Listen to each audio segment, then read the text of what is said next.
हाय, career launcher GKP के एक special session में आपका फिर से स्वागत है। एक नई शुरुआत करने जा रहे हैं हम। प्रीलिम्स ओवर हो चुका है, मिक्स रिएक्शन है, किसी के पेपर बहुत अच्छे गए हैं, किसी के एवरेज गए हैं। ये सब हम डिस्कस करेंगे एक स्पेशल डेडिकेटेड वीडियो में, जहां हम डिस्कस करेंगे प्रीलिम्स कैसा आया और जो हमने डिस्कस किया क्या वो सारे पैरामीटर्स इस बार एप्लीकेबल थे इस बार के प्रीलिम्स में। ये तमाम बातें हम एक स्पेशल वीडियो में करेंगे। But in this video we are starting a new initiative. Last कुछ प्रीलिम्स से हमने ये तो देखा कि हाँ, करेंट अफेयर्स का डोमिनेशन है और वैसे करेंट अफेयर्स जो स्टैटिक से कनेक्टेड हैं। तो करेंट अफेयर्स का हॉलिस्टिक व्यू, एक कॉम्प्रिहेंसिव व्यू लेना बहुत ही इंपॉर्टेंट है। उसी सिलसिले में फॉर प्रीलिम्स 2024 जो 26 मई को स्लेटेड है, उसके लिए we are starting this new initiative, जहां वीकली हम डिस्कस करेंगे पूरे हफ्ते का events with the static add ons. सिर्फ करेंट अफेयर के एक टॉपिक को पढ़ने से नहीं होगा, उससे रिलेटेड, उससे एसोसिएटेड सारे डायमेंशंस हमें समझना बहुत इंपॉर्टेंट है। उसी रिस्पेक्ट में this is just the introductory class कि हम कैसे इस सेशन को, कैसे इस इनिशिएटिव को आगे लेकर चलेंगे। कुछ टॉपिक्स हम लेकर आए हैं मई और जून 2023 के विद द स्टैटिक एड-ऑन्स। तो स्टार्ट करते हैं ये new initiative with the focus of prelims 2024। और वो बच्चे जो मेंस में अपीयर होने वाले हैं उनके लिए भी ये इनिशिएटिव बहुत ही इंपॉर्टेंट होने वाला है। ठीक, तो आइए देखते हैं कैसे हम एक करंट अफेयर को अच्छे से bye covering all the dimensions कैसे हम उसे कवर कर सकते हैं। Starting with the first article जब हम बात करें तो करंट एस्पेक्ट है कि डिफेंस मिनिस्ट्री का जो IDX है वो माइलस्टोन रीच कर चुका है। अगर हमें कुछ भी आइडिया नहीं है कि डिफेंस इंडिजिनाइजेशन में क्या क्या स्टेप्स लिए गए हैं, तो इस आर्टिकल से एसोसिएटेड बहुत सारे ऑर्गेनाइजेशंस हैं जो हमें जानने बहुत ज़रूरी हैं। और इसका स्टैटिक पार्ट जो है indigenisation of technology, specially defence sector में। जब हम आत्मनिर्भर भारत की बात करते हैं, लास्ट 1-2 साल से हमेशा ही करंट में रहता है। तो उसके लिए steps taken by the government is vital for GS3 also, कि क्या स्टेप्स ले रही है government of India so that import हम कम कर सकें और एक्सपोर्ट पे फोकस करें। ठीक, तो एक बार कॉन्टेक्स्ट देखते हैं कि इनोवेशन फॉर डिफेंस एक्सीलेंस, ठीक, IDEX, the flagship initiative of Ministry of Defense has reached a milestone 250 contract इन्होंने साइन किया डिफेंस स्पेस के साथ। ठीक, तो now we have to discuss कि इससे एसोसिएटेड ऑर्गेनाइजेशंस कौन कौन से हैं। कि the first IDS contract of mission defence was exchange between defence innovation organisation, अब ये है क्या, DIO, one of the winners of micro propulsion system. अब ये कैसे डिसाइड होता है कि ये ऑर्गेनाइजेशन, ये MSME, ये private player ministry of defence के लिए वर्क करने वाले हैं। ठीक, तो ये इनिशिएटिव है उसी के लिए इनोवेशन फॉर डिफेंस एक्सीलेंस। मतलब अगर मेरी कोई एक स्टार्टअप है और मैं डिफेंस प्रोडक्ट बनाता हूं, तो मैं इस IDX प्लेटफॉर्म के थ्रू अपना प्रोडक्ट मिनिस्ट्री ऑफ डिफेंस को दिखा सकता हूं कि ये मैंने एक सेंसर बनाया है, ये मैंने एक रोबोट बनाया है, ये मैंने एक डिफरेंट टाइप का ऐसा डिफेंस इक्विपमेंट बनाया है जो यूजफुल हो सकता है इंडियन डिफेंस सिस्टम में। अगर आपके प्रपोजल को मिनिस्ट्री ऑफ डिफेंस ने एक्सेप्ट कर लिया तो IDX के थ्रू आपको फंड मिल सकते हैं अपने प्रोडक्ट को प्रमोट करने के लिए या उसको प्रोडक्शन के लिए। ठीक, तो हम बात करते हैं कि IDEX क्या है। IDEX इनिशिएटिव लॉन्च किया गया था 2018 को और एम क्या है? Self reliance and foster innovation and technology development in defence and aerospace. तो रिमेंबर दिस, IDEX इनिशिएटिव जो है वो डिफेंस और एरोस्पेस के लिए है। टू प्रमोट इंडिजिनाइजेशन, आत्मनिर्भर भारत के लिए स्टेप लिया गया है by the government of India, bye the ministry of defence. ठीक, तो टेक्निकल सपोर्ट और गाइडेंस भी दी जाती है। तो ये इनिशिएटिव है। IDEX इनिशिएटिव क्या कराती है? ऑर्गेनाइजेशन कराती है किसका? Defence India startup challenge, DISC. आपने सुना होगा 4-5 डिस्क मिनिस्ट्री ऑफ डिफेंस ने ऑर्गेनाइज कराया है, जहां पे एक प्रॉब्लम दी जाती है by the ministry of defence और उसका सॉल्यूशन ढूंढा जाता है बाय द इनोवेटर्स। कौन कौन से नए नए स्टार्टअप्स, MSME, ये सारे लोग पार्टिसिपेट करते हैं। एक चैलेंज होता है और जो विनर होता है उसको IDEX के थ्रू फंडिंग मिलती है टू प्रमोट दियर प्रोडक्ट। ठीक, तो ये अंडरस्टैंड द क्रोनोलॉजी कि कैसे ये सिस्टम वर्क करती है। सारे जो ऑर्गेनाइजेशन हैं एसोसिएटेड हैं एक दूसरे से। ठीक, तो defence India startup challenge are launched with problem statement from armed force and resolution by innovators, कि जो भी एयरफोर्स, आर्मी, नेवी, आपको जो भी इक्विपमेंट चाहिए आप वो रेज कीजिए इस प्लेटफॉर्म के थ्रू, और जो इनोवेटर्स हैं जो वहाँ पे पार्टिसिपेट कर रहे हैं वो सॉल्यूशन प्रोवाइड कराएंगे। अगर आपको उनका सॉल्यूशन ठीक लगता है तो आप फिर IDEX के थ्रू उनको फंडिंग दे सकते हैं। तो ये इनिशिएटिव है डिफेंस में आत्मनिर्भर भारत प्रमोट करना। तो IDEX provide grant fund and other support to carry out research and development which has good potential for future adoption for Indian defence and aerospace needs. ठीक, तो this is the objective of IDEX। ठीक, IDEX ये कैसे करवाती है? By launching और by starting DISC, defence India startup challenge. इसके through वो जितने भी नीड है डिफेंस या एरोस्पेस में, एक स्टार्टअप चैलेंज के थ्रू वो अपने इस नीड को फुलफिल करती है। ठीक है, आगे बढ़ते हैं। Defence India organisation. ठीक, हमने बात की IDEX की। अब ये फंडिंग आती कहाँ से है? तो फंडिंग को लाने के लिए एक ऑर्गेनाइजेशन बनाया गया बाय मिनिस्ट्री ऑफ डिफेंस। ठीक, तो IDEX will be funded and managed by defence innovation organisation. Defence innovation organisation का फॉर्मेशन किया गया सो दैट जो IDEX आपने लॉन्च किया है वो तो फंड दे रही है ना, तो वो पैसे कहाँ से ला रही है? वो इस कॉर्पस से ला रही है जो मिनिस्ट्री ऑफ डिफेंस ने बनाया था as a non profit company. तो this you have to understand. DIO क्या है? The modalities of implementation of DIF will be managed by a specialized team known as the Innovation for Defense Excellence within the DIO। तो DIO के within ही ये IDEX काम करती है। ठीक, तो this you have to understand. DIO will provide high level policy guidance to IDEX and IDEX will have a functional autonomy। सिर्फ प्रोवाइड कराएगी guidance, this you have to understand. ठीक है, ठीक, the CEO of IDEX will be selected and recruited by DIO। CEO of IDEX will also be the CEO of DIO, thereby providing the linkage between high-level policy guidance given by DIO and its implementation as a professional manner।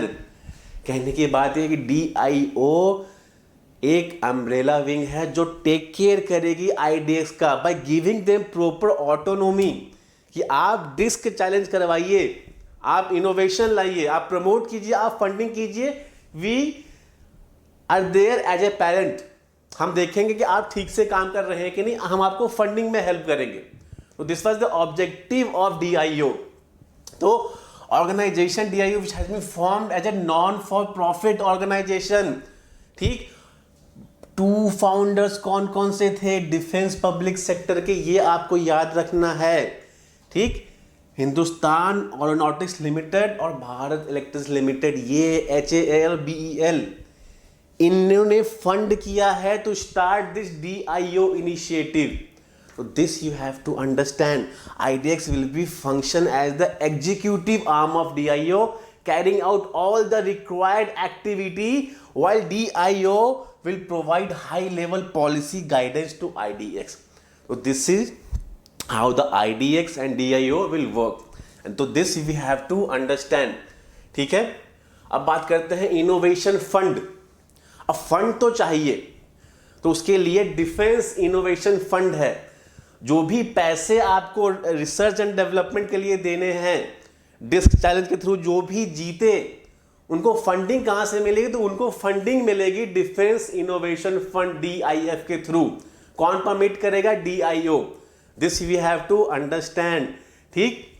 तो it aimed at creating an ecosystem to foster innovation and technology development in defence by engaging research and development in कहाँ? Institute, academia, industry including MSME, startup and even individual innovators by providing them award based grant funding.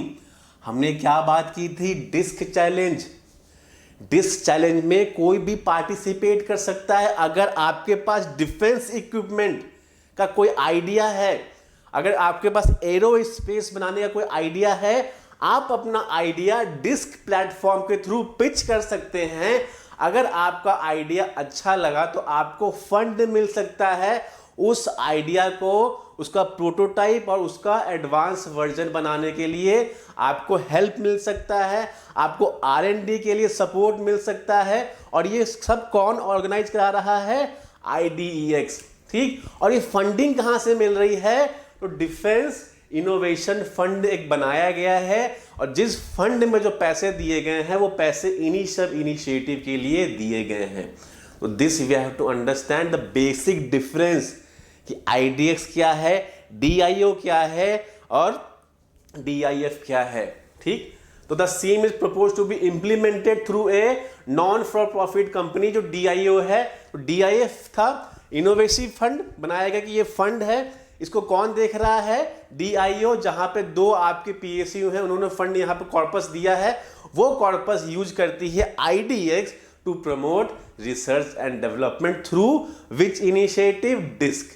Disc के through वो challenge हर साल launch करती है, और उस challenge में आप पार्टिसिपेट कर सकते हैं अगर आप कोई भी इंडिविजुअल हैं, कोई भी MSME है, कोई भी स्टार्टअप है जो डिफेंस सेक्टर या एरोस्पेस से एसोसिएटेड है. ठीक. तो DIO would be funded by 2 defence public sector, जो हमने बात की, हिंदुस्तान एरोनॉटिक्स लिमिटेड और भारत इलेक्ट्रॉनिक्स लिमिटेड. तो this we have to understand कि DIO कहां से फंडिंग हुई है. द मैक्सिमम कॉर्पस दिया गया है 100 करोड़ और 50 crore for each HAL BEL. ठीक. तो ये अमाउंट है, और ये अमाउंट कहां यूटिलाइज होता है? IDX इसको यूटिलाइज कराती है थ्रू डिस्क. ठीक है. आपको याद रखना है, हमने बात की डिस्क की, वही चीज है. और ये आपका mission defence space. It was launched by the Prime Minister during Defense Expo with 75 defense space challenges relevant to end users. ठीक. 75 ऐसे इक्विपमेंट्स आपको इस इनिशिएटिव से क्रिएट करने हैं. ठीक. To promote aerospace, to promote innovation in aerospace, so that जो Indian players हैं, बाहर से हम इंपोर्ट ना करके इंडिया में खुद ही वो इक्विपमेंट्स बनाएं. ठीक. तो डिफेंस इंडिया स्टार्टअप हमने बात की कि taking the IDX initiative further, defence India startup challenge has been launched by the ministry in partnership with Atal innovation mission aimed at supporting startup MSME innovators to create prototypes और commercialise product solution in area of national defence and security. ये हमें याद रखना है.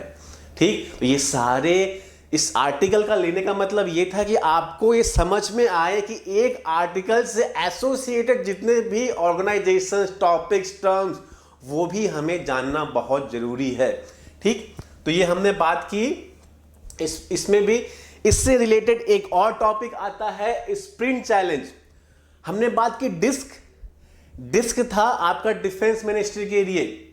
ठीक. अगर हम बात करें इंडियन नेवी, अगर हम एयरफोर्स और आर्मी की बात करें, उसके लिए डिस्क चैलेंज किया गया है एरोस्पेस के लिए भी. अगर हम बात करें स्प्रिंट चैलेंज की, SPRINT, तो it is a dedicated innovative challenge for Indian navy. ठीक, तो initiative was unveiled by PM Modi during naval innovation and indigenisation organisation seminar Swavlamban. अगर आपने पढ़ा होगा, स्वावलंबन हमने स्टार्ट किया था न्यू दिल्ली 2022 में to promote innovation in Indian navy. जैसे हम इंडियन आर्मी में, डिफेंस में, एरोस्पेस में करते हैं, सेम वाइज उस प्रमोशन को, उस इंडिजिनाइजेशन को यहाँ पे प्रमोट करने के लिए हम ये चैलेंज लेके आए थे, स्प्रिंट चैलेंज। क्या था ये? NIIO in conjunction with defence innovation organisations aim to induct at least 75 new indigenous technologies product into Indian navy. ये एम था। इस एम को फुलफिल करने के लिए ये चैलेंज लिया गया, जहां पे कोई भी स्टार्टअप, कोई भी MSME अपना प्रोडक्ट वहां पे पिच कर सकता है। अगर इन पैनल को आपका वो प्रोडक्ट ठीक लगता है तो आप में वो इन्वेस्ट करेंगे, आपके प्रोडक्ट में इन्वेस्ट करेंगे, आपको सपोर्ट करेंगे कि आप उस प्रोडक्ट को, उस प्रोडक्ट का प्रोटोटाइप बनाइए। ठीक, तो this collaborative initiative has been named sprint, supporting pole vaulting in R&D through innovation for defense excellence, IDX, NIIO and technology development acceleration. Earlier in March 2022 the Indian Navy has also signed MOUs Bharat शक्ति। ठीक, कहने का मतलब ये है कि this is also associated with IDX। Sprint challenge कौन करवा रही है? IDX ही करवा रही है। IDX डिक्स भी करवा रहा है और IDX स्प्रिंट भी करवा रहा है, but sprint it is totally dedicated to Indian navy. ठीक, तो दिस इज द वे जहां आप एक आर्टिकल को हॉलिस्टिकली कवर कर सकते हैं। हमने कवर किया, डिफेंस इनोवेशन फंड क्या है, हमने डिस्कवर किया DIO क्या है, IDX क्या है, डिस्क क्या है, और लास्टली स्प्रिंट क्या है। ये सब एसोसिएटेड है। Indigenous product, make in India, आत्मनिर्भर भारत, डिफेंस सेक्टर में इंपोर्ट को कम करना, एक्सपोर्ट को अपलिफ्ट करना, खुद के इंडियन प्लेयर्स को, इंडियन सेक्टर्स को, इंडियन कंपनी ऐसी जो डिफेंस सेक्टर में इक्विप्ड है उनको प्रमोट करना बाय गिविंग देम फंडिंग। ये सारे इनिशिएटिव्स गवर्नमेंट ऑफ इंडिया के लिए गए हैं सो डैट कि हम आत्मनिर्भर बन सके डिफेंस सेक्टर में, और ये सारे उसी से ही एसोसिएटेड थे। ठीक, तो ये हमने आर्टिकल कवर किया। ऐसे ही कोई भी अगर आर्टिकल आता है तो try to cover all the dimensions की कहना क्या चाह रही है। ठीक, सेम वाइज हम बात करें कि international north south transport corridor की बात की गई थी कि इंडिया से लेके सेंट पीटर्सबर्ग तक एक कॉरिडोर बनने वाला है। अभी ये स्टैंडर्ड रूट ऐसा हुआ करता है। ये सारा जो एरिया है ना, ये हमेशा लाइमलाइट में रहता है, हमेशा न्यूज में रहता है। तो IR का ये डोमेन है स्टैटिक। अगर कोई भी क्वेश्चन आता है तो IR बहुत ही इंपॉर्टेंट हो जाता है। अगर हम बात करें international north south transport corridor की, this we have to understand, क्योंकि ये भी न्यूज में था, क्योंकि ईरान और रशिया ने अग्री किया था कि वो जो लेफ्ट ओवर पार्ट है INSTC का वो कंप्लीट करने वाले हैं। तो आपको सारी इंफॉर्मेशन होनी चाहिए इस एरिया के बारे में, Mediterranean Sea, Black Sea, Baltic Sea, North Sea, Arabian Bay of Bengal कैसे कनेक्ट कर रहा है, कौन कौन से एरिया हैं, कौन कौन से डिस्प्यूटेड एरिया हैं। And with the coming of Russia Ukraine वार ये एरिया हमेशा ही न्यूज में रहता है। तो यहाँ से क्वेश्चन चांसेज हैं कि पूछे जा सकते हैं, जो हर साल पूछे गए हैं। ठीक, तो this we have to understand. क्या है ये आपका INSTC? ये आपका नेटवर्क है शिप, रेल, रोड रूट का कनेक्ट करने का, यहाँ से यहाँ तक, इंडिया से सेंट पीटर्सबर्ग तक, by connecting all these area, Saint Petersburg, Moscow, अरस्तान, अजरबैजान और बंदर अब्बास ईरान के साथ। तो ये आपको याद रखना है। इस जितने भी टर्म्स हैं इससे रिलेटेड, जो भी एरियाज इन्वॉल्व हैं, ये आपको याद रखना है। ये आपका अभी स्टैंडर्ड रूट हुआ करता है, ये पर्शियन गल्फ के थ्रू, सुएज कैनल के थ्रू, मेडिटेरियन के थ्रू हम जाते हैं सेंट पीटर्सबर्ग। INSTC के आने से ये रूट काफ़ी कम हो जाएगा। मुंबई से बंदर अब्बास, बाकू, सीधा हम सेंट पीटर्सबर्ग चले जाएंगे। ये अभी ऑपरेशनल नहीं है और फ्यूचर में कब होगा हमें नहीं पता, क्योंकि बहुत सारे सैंक्शंस लगे हुए हैं रशिया और ईरान पे। तो this we have to understand, क्योंकि ये हमेशा न्यूज में आएगा, और जब ये न्यूज में आएगा तो आईआर का ये डोमेन लाइमलाइट में आएगा और ये यहाँ से क्वेश्चन पूछे जा सकते हैं। स्पेशली ये एरिया इंटरनेशनल ट्रेड के लिए भी, सुएज कैनाल, मेडिटेरियन एरिया, ये सब इंपॉर्टेंट है। तो हमेशा एक ट्रैक बनाए रखिए जब भी आपको सेंट्रल एशिया या मिडिल ईस्ट की न्यूज देखने को मिलती है। तो try to cover all the angles, all the terms associated with this. ठीक, तो आईएनडीसी क्या है, 7200 किलोमीटर का मल्टी मोड है, मतलब यहाँ पे शिप भी है, रेल भी है, रोड भी है, इसलिए हम कहते हैं इसको मल्टी मोड नेटवर्क। ठीक, for moving freight between India, Iran, Azerbaijan, Russia, Central Asia और Europe. The route primarily involves moving freight from India, Iran, Azerbaijan, Russia via ship, rail, road. तो शिप, रेल, रोड ये तीनों है, इसलिए multi mode है, ये आपको याद रखना है। ऑब्जेक्टिव क्या है, increase the trade connectivity between major city. ठीक, तो ये and this is also in sync with Ashgabat agreement. Ashgabat agreement, अब ये आईआरसीटीसी पढ़ा हमने, तो ये एग्रीमेंट भी लाइमलाइट में आ गया, तो इसको भी आपको याद रखना है। ये सिंक है आपके आईआरसीटीसी के। तो अशकाबाद भी मल्टी मोडल ट्रांसपोर्ट एग्रीमेंट है between Kazakhstan, Uzbekistan, Turkmenistan, Iran, India, Pakistan और ओमान।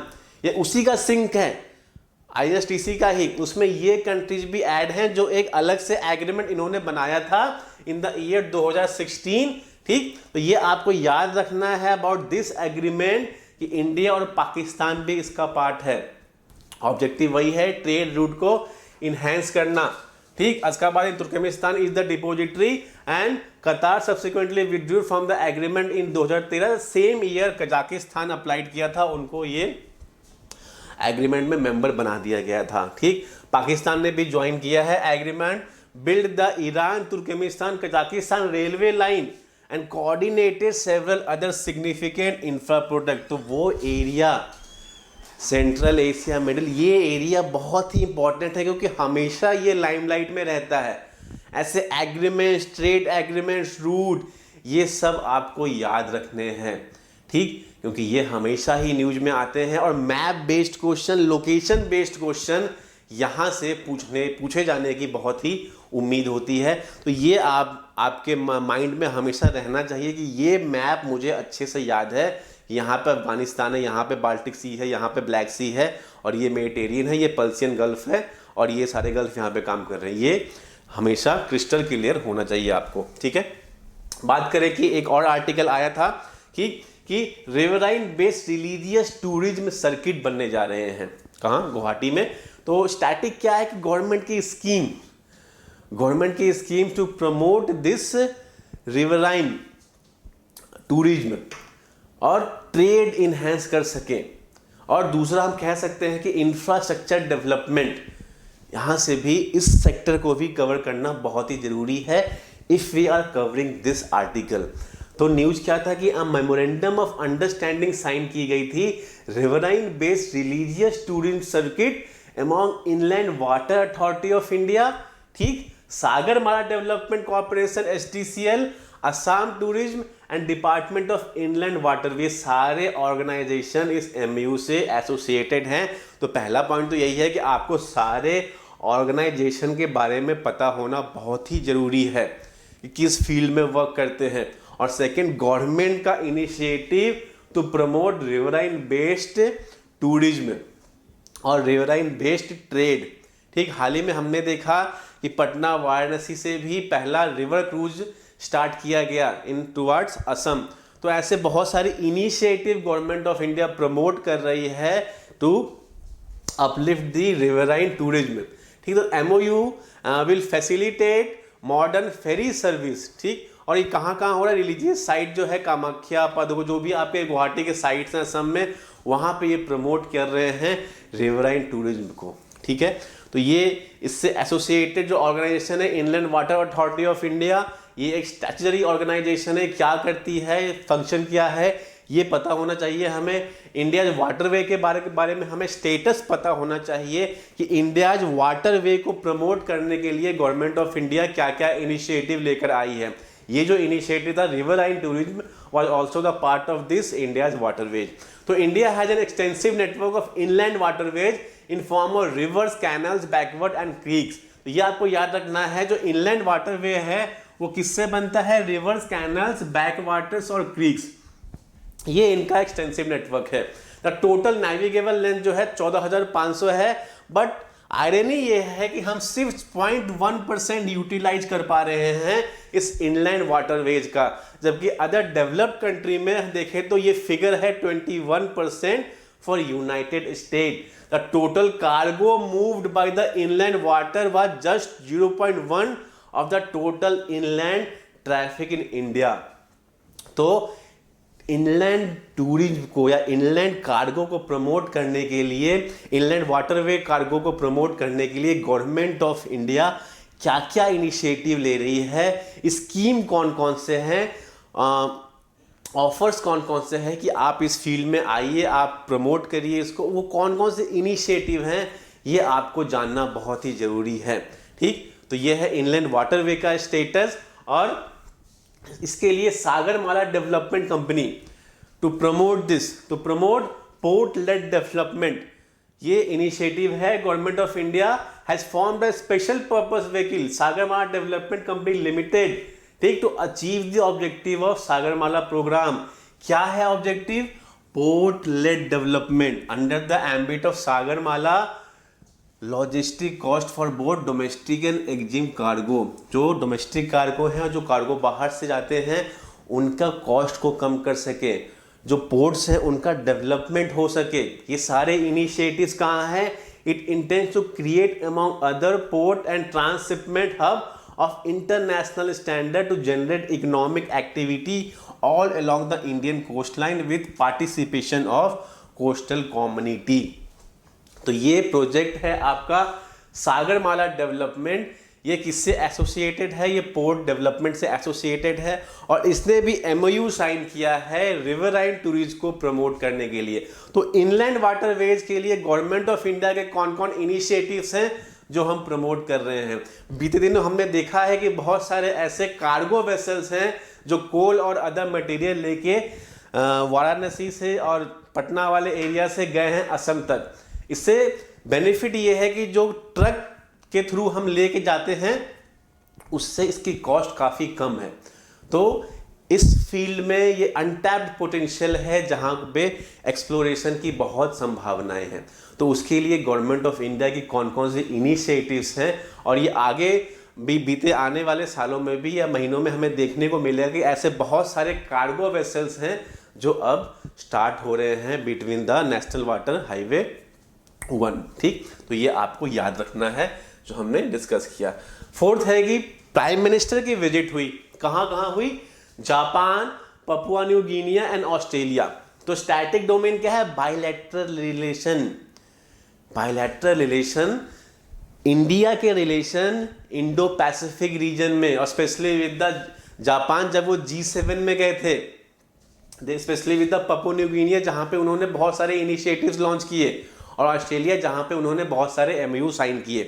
तो इन तीनों के साथ इंडिया के रिलेशन क्या है, मैप में इनका लोकेशन क्या है, ये सारा इंफॉर्मेशन जानना बहुत ही इंपॉर्टेंट है, तभी हॉलिस्टिकली इस आर्टिकल को हम कवर कर पाएंगे। तो आर्टिकल क्या था? G7 समिट में गए थे प्रधानमंत्री मोदी इन जापान, उसको रैप करने के बाद वो गए आपके पपुआ न्यू गिनिया जहां पे उन्होंने forum for India Pacific island corporation में पार्टिसिपेट किया।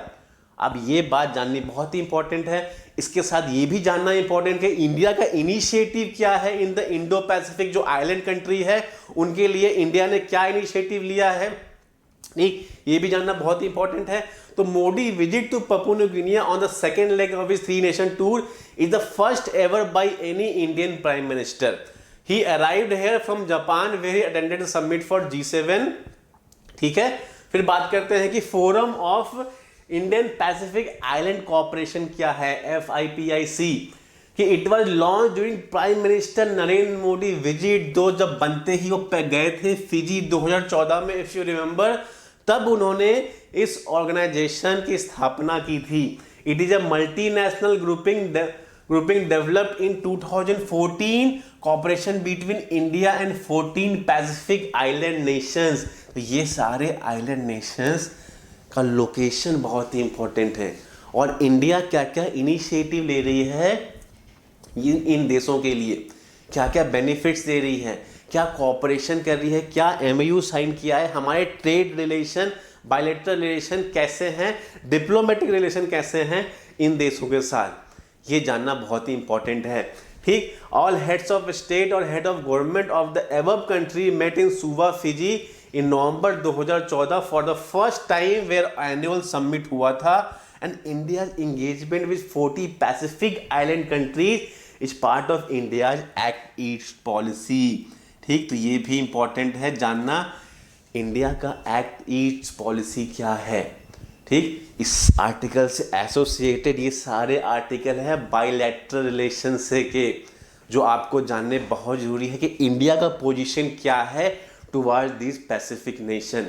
इंडिया यूएन में क्या कहता है इन नेशंस के बारे में, क्या उनके लिए स्टैंड लेता है कि नहीं लेता है in the concern of climate change. ये सारे information you have to gather, क्योंकि ये पहली बार ऐसा हुआ है कि इंडिया के पीएम इस कंट्री में गए हैं। अब जब भी कोई चीज़ पहली बार होती है तो ऑब्वियस सी बात है वो बहुत ही इंपॉर्टेंट हो जाती है। ठीक, प्रीलिम्स के लिए भी और मेंस के लिए भी, ये बात आपको जानना बहुत ही इंपॉर्टेंट है। G7 के बारे में जान लें, currently consist of United state, Canada, Japan, United kingdom, France, Germany, Italy plus European union. Japan के स्पेशल इनविटेशन पे प्रधानमंत्री मोदी वहाँ पे पार्टिसिपेट करने गए थे, although India is not part of G7, but tradition ये बन गया है कि हर साल जो कंट्री ये होस्ट करती है वो बाकी कुछ कुछ देशों को बुलाती है जो उनके दोस्त हैं। तो हमारी जो रिलेशन है जापान के साथ बहुत ही अच्छे हैं, इसीलिए on the special invitation of Japan हमारे प्रधानमंत्री वहाँ पे उन्होंने पार्टिसिपेट किया था। ठीक है, तो this year leaders from 16 countries plus EU are attending the 3-day summit. A part of G7 members and the EU leaders are attending from India, Brazil, Indonesia, Vietnam, Australia, South Korea, Comoros, ये सारे इस बार participate किए थे इस G7 summit में। तो ये आपको जानना इंपॉर्टेंट है। इसके साथ ही एक न्यूज आई थी कि जो फिजी है, जो आपके फिजी के प्राइम मिनिस्टर हैं सितबे रबुके, इन्होंने सॉरी बोला है।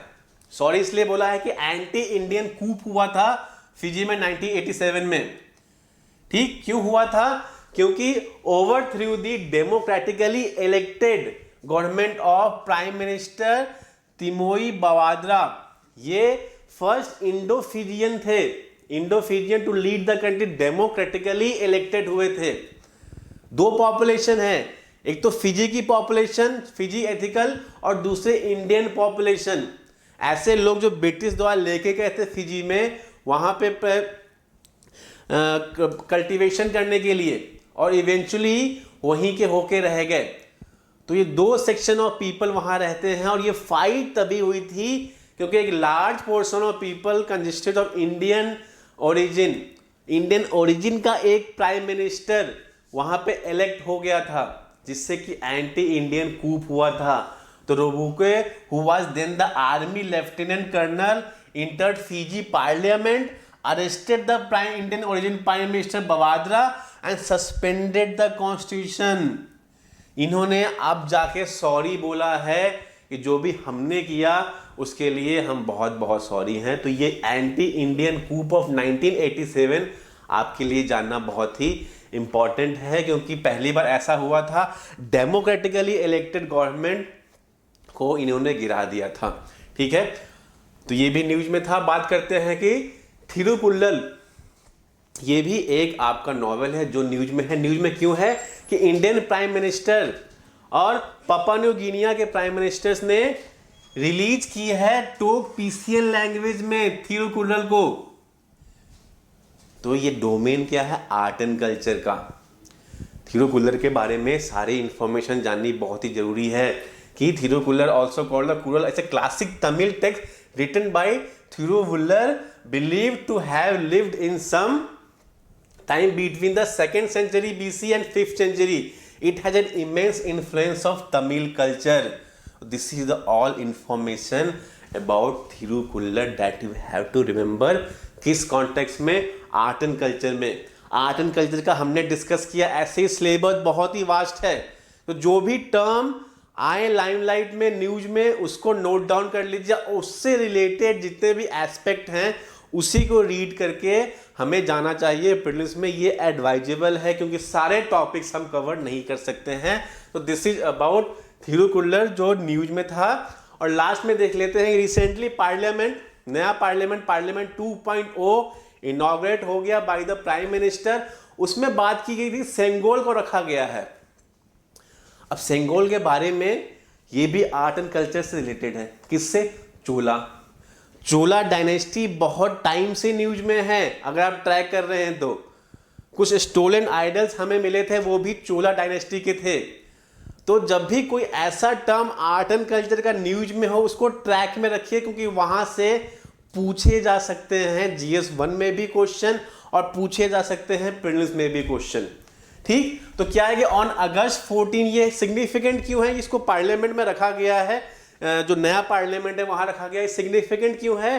क्योंकि on August 14 Pandit Jawaharlal Nehru receive the sengol from Tamil Nadu in presence of several leaders and top dignitaries. This symbolise the transfer of power from the Britishers to the people of an independent India. ये significance है इसकी, ये signify करता है transfer of power, और इसको रखा गया है नए पार्लियामेंट में। ठीक। In Tamil culture Sengol has a huge importance since the time of Chola dynasty. क्यों? During the Chola era the Sengol was considered a secret symbol. ये यहाँ पे नंदी बैठे हैं, that symbolizes justice as a strength. ठीक, और thanks to Raja ji the Sengol symbolizes the transfer of power from British to India in 1947। Designed by the jewellers in Madras, the Sengol was सेरेमोनियली handed over by Lord Mountbatten to Nehru to mark India's independence. तो ये है आपका सेंगोल जो news में था, इससे associated है चोला dynasty, जो आपको याद रखनी है। All the aspects covered with Chola dynasty you have to remember. This is your static part, static domain of art and culture. ठीक, तो ये एक इंट्रोडक्टरी सेशन था जहां पे हमने डिस्कस किया कि कैसे हम ऐसे ही आने वाले हफ्तों में करंट को स्टैटिक से कनेक्ट करके एक होलिस्टिक व्यू लेंगे कि कैसे हमें करंट अफेयर्स कवर करना चाहिए, ताकि करंट अफेयर पढ़ने के साथ साथ हमारा स्टैटिक पार्ट भी कवर हो सके, हमारा GS 1, 2, 3, 4 सारा इसमें ही कवर हो जाए। क्योंकि ट्रेंड यही देखने को मिला है कि करंट की पेपर में मोस्ट ऑफ द क्वेश्चंस वही पूछे गए थे, तो साल भर में न्यूज में कहीं ना कहीं थे, किसी ना किसी डोमेन पे थे। तो वो डोमेन हमें फाइंड आउट करना है by reading all the dimensions of a particular topic, particular article. ठीक है, तो आई होप आपको आज का ये सेशन समझ में आया होगा। ऑल्दो हम बहुत कम टॉपिक रिसर्च किए, क्योंकि ये सेशन बस आपको समझाने के लिए था कि हम कैसे आने वाले हफ्तों में करंट अफेयर्स को एक यूनिक वे में कवर करने वाले हैं।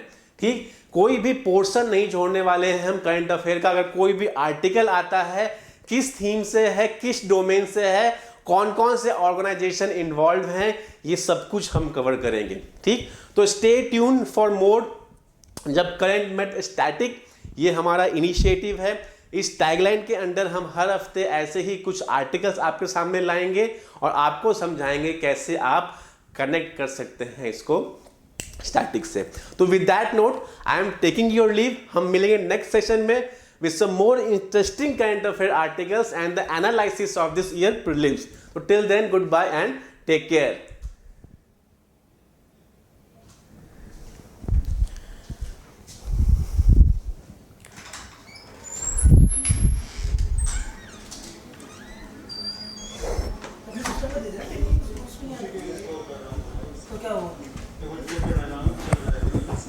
नितिन